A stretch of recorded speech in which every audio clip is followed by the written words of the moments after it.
Day in and day out in this role, I'm endlessly impressed by the work that's happening in our schools, by the commitment and passion that principals in particular have for making a difference in the lives of individual kids and a difference in the lives of our education system as a whole. I think it's a testament to that commitment that we stand here today gazing into crystal balls to see what holds the key to our future for education. It's an assignment that's almost overwhelming. Often the idea of future conjures up these images of robots and teleportation. Yet here I am still waiting for my jetpack that I was promised 30 years ago. Or at the very least, it has people thinking about the technologies that haven't been invented, the technologies that Peter referred to, things that don't yet exist. But I think the concept of future overall means something very different in education than it does in other fields, because we're in the unique position of having the future in our schools right now. The kids that started reception this year will graduate secondary in 2030. The students you're teaching now are going to step out into a future that may not bear much resemblance to what we can contemplate or the world that we currently inhabit. If you think of how much the world's changed since you were at school, I think it's a fair bet that we're only going to have best guesses of what the future's going to look like. A significant proportion of children who started reception this year will take jobs that can't properly be defined. The workforce landscape is on the brink of a seismic shift as a result of enormous leaps in technology, artificial intelligence, the increase in automation and machine learning. I was at a lunch yesterday with Peter Shergold. Peter's the former head of Prime Minister and Cabinet, and he's now Chancellor at the Western Sydney University, and he'd written a recent article called 4.0, the Fourth Industrial Revolution, which will see, and I quote, the fusion of technologies in which the lines between the physical, digital and biological spheres are blurred. It's hard to conceptualise what that would look like and what it will mean for the learners who are in our schools today. What will it mean for our workforce? I'm reminded of an experiment. I tried to find the source, I'll find it, but I don't think it's apocryphal. It was Georgia Tech. Georgia Tech a few years ago ran an experiment for students to nominate their favourite tutor.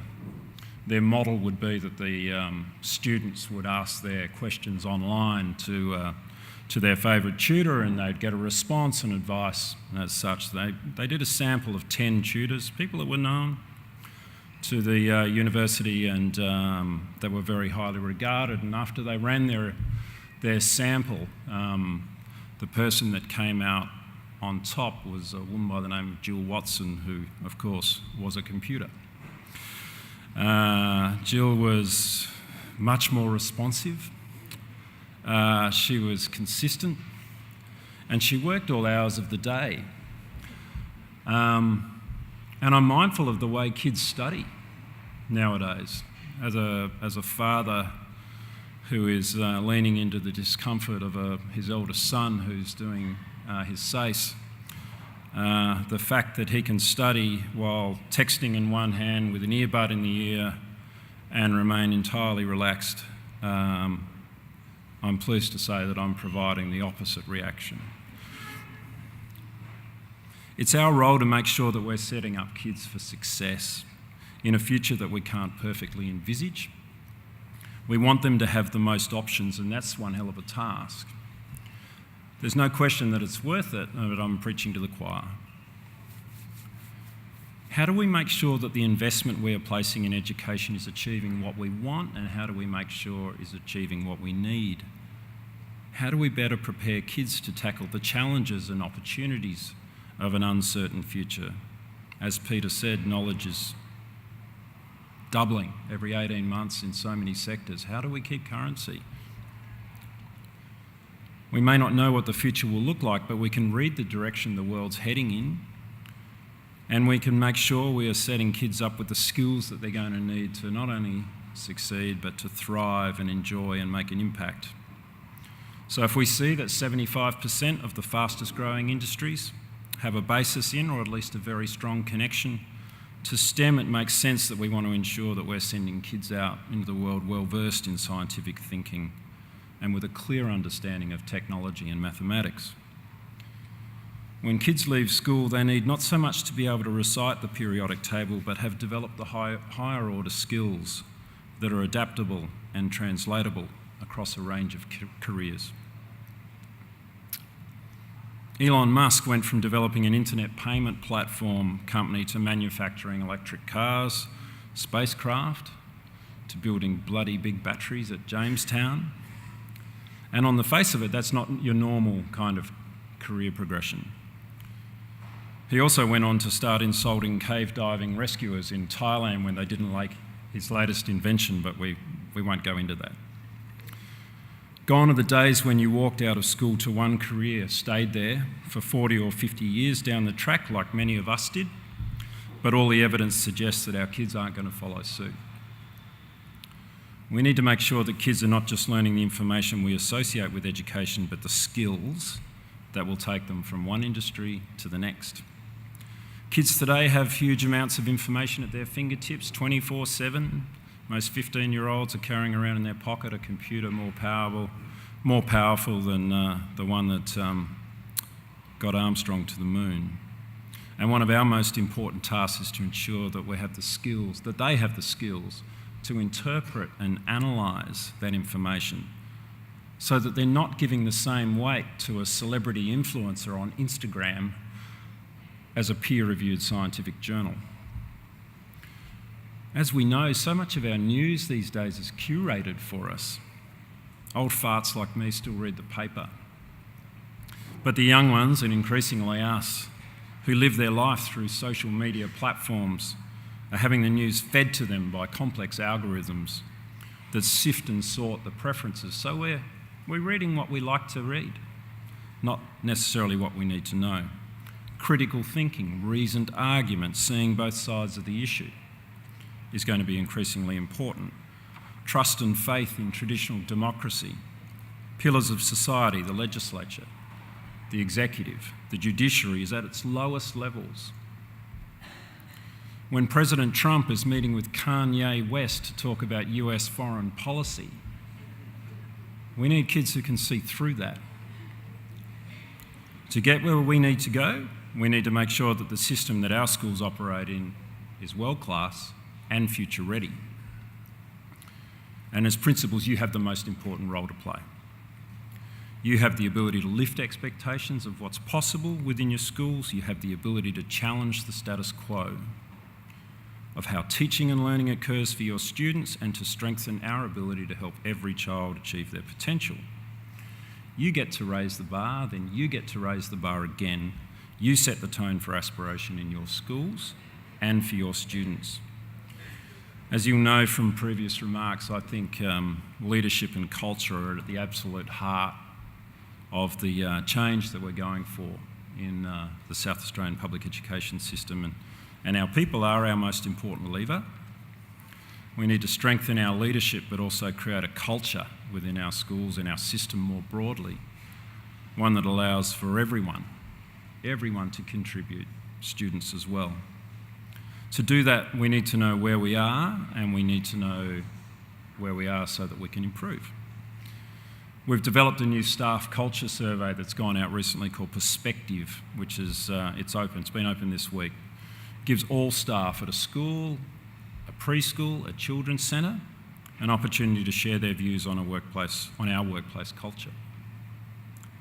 I'm asking you to be part of helping make this survey successful by sharing information, by promoting it, by encouraging people to participate. Already in 3 days we're at a 20% response rate, which is unprecedented, and we are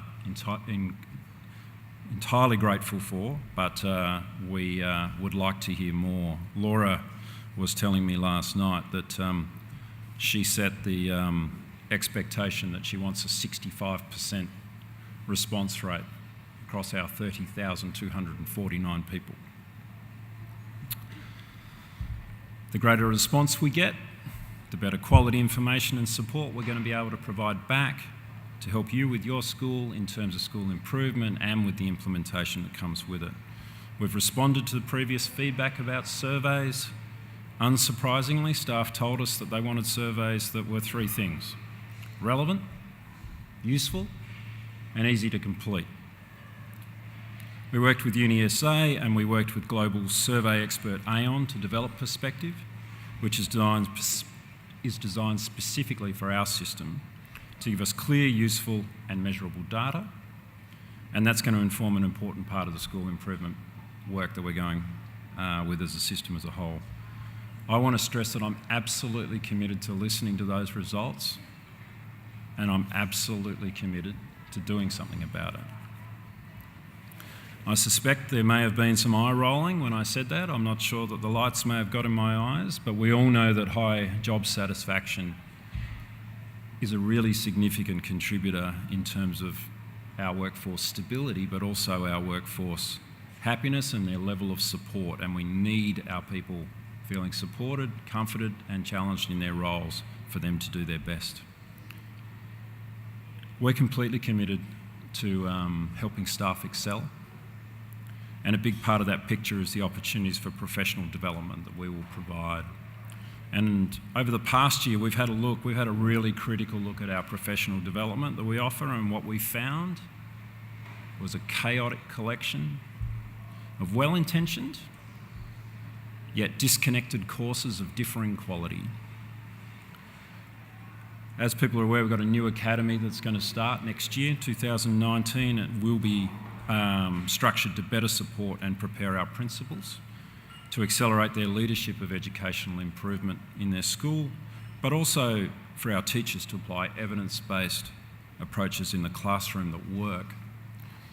We look forward to partnering with Adelaide, with all the great universities and all the great scholars to bring about a world-class teaching excellence and leadership academy. The academy is about making sure that the professional development opportunities that are going to be provided to leaders and teachers are cohesive, evidence-based and targeted.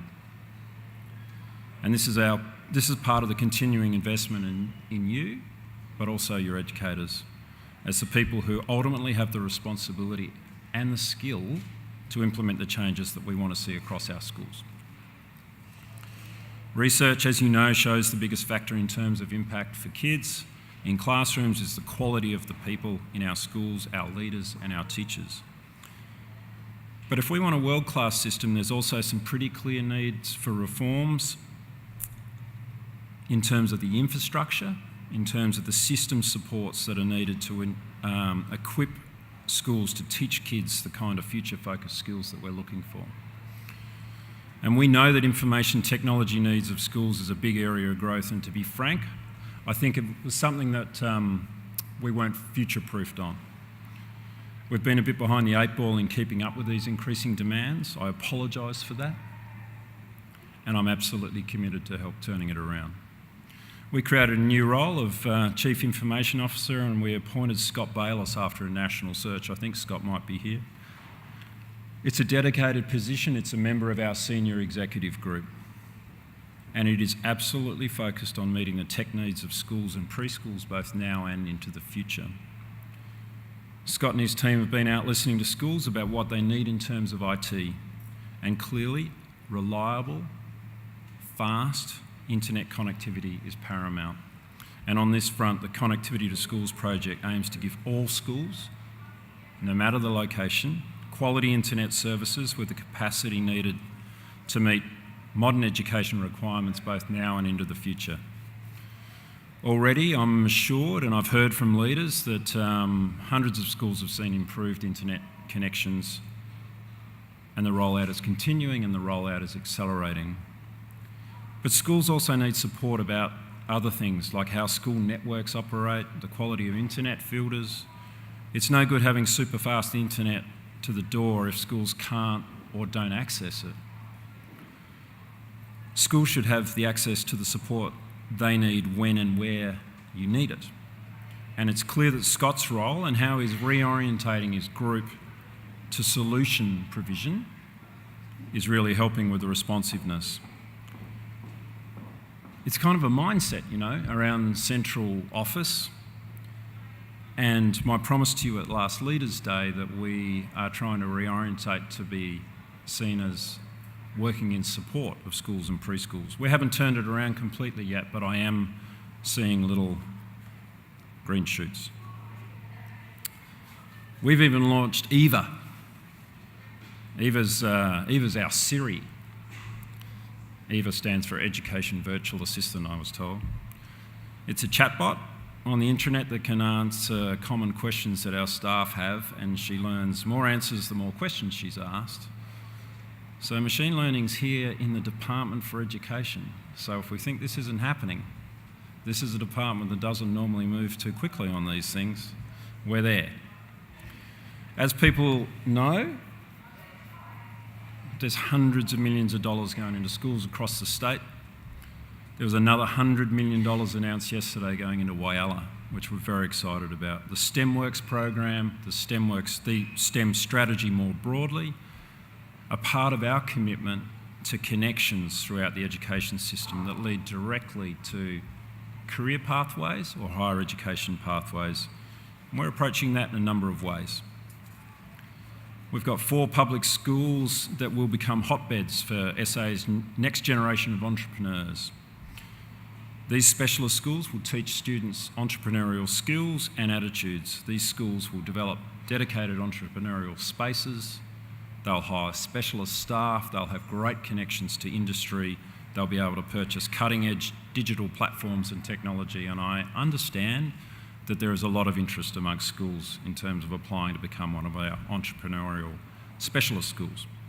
There's also going to be a new technical college in the West that will be established with strong links to defence, shipbuilding and other maritime industries.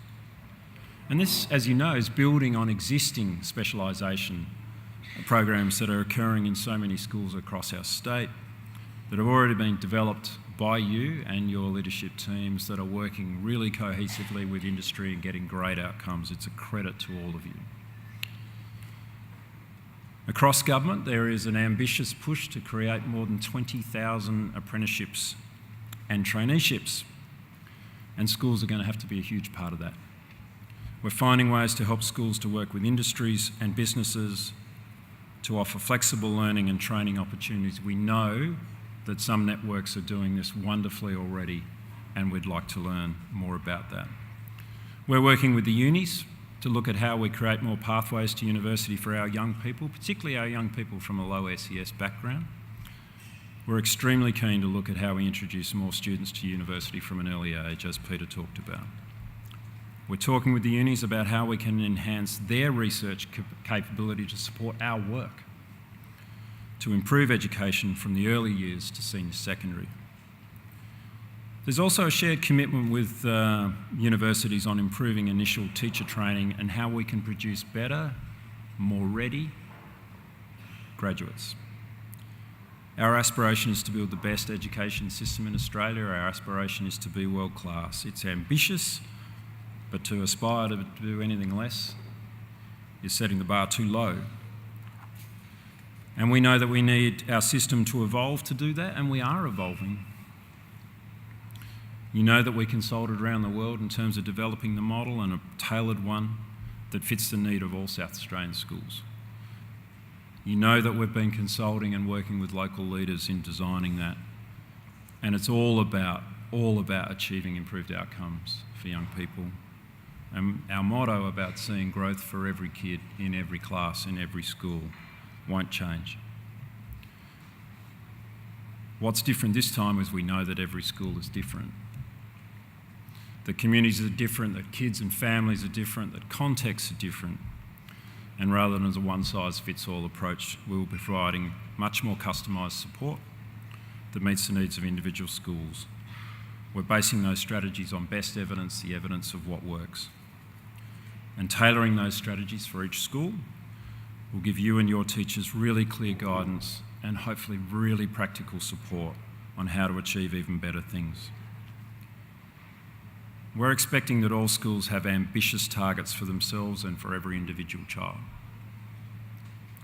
The success stories, and there are so many of them, are going to be captured, they're going to be shared across our system so that we'll have the opportunity to see what's working, and there are so many wonderful things working. We'll share it across other settings. We're going to celebrate the wins, and we're going to learn from the things that didn't quite go as well as we'd hoped.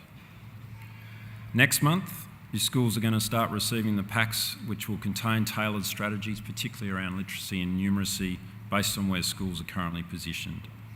I said we wouldn't move the goalposts. I said that we would make them bigger and more visible. It's about providing information and support schools need to make sure what they're doing is hitting the mark, and the strategies we need to address the particular challenge that your school faces. It's about focusing on how things are done, and it's all going to be judged on what the outcomes are for our learners. If they end up with the skills that they need to succeed in an uncertain future, then we're doing our job. We might not know whether in 50 years that we will in fact be travelling around by teleportation or jetpacks. But it is possible to be confident that the kids who leave our schools will be really well set up to be the ones creating the technology, the services, the products that at some point we're not going to be able to live without. There's no silver bullet, and transforming our system will take time and commitment, but I know we're all up for the challenge. There will be other things that come along, like Year 7 into high school and NAPLAN online, but I know that my leaders can walk and chew gum at the same time. I want to conclude by thanking you again for everything that you do all the time. I'm constantly in awe of the passion and the drive that I see in principals all around the state. It's pretty hard to overstate the importance of your work. You make a difference to countless lives every day. I do want to acknowledge your hard-working association, quality PD, quality networking opportunities that the association's been able to put together are fantastic. We are very supportive. Congratulations, Peter, and everyone that's been involved. It's a privilege to be in this role. It's a privilege to call you colleagues. It's a privilege to try and support you better. It was a privilege to listen to Peter. Thank you, Peter, for that. And I'm confident that going forward into that amorphous future that we can achieve even greater things. Thank you.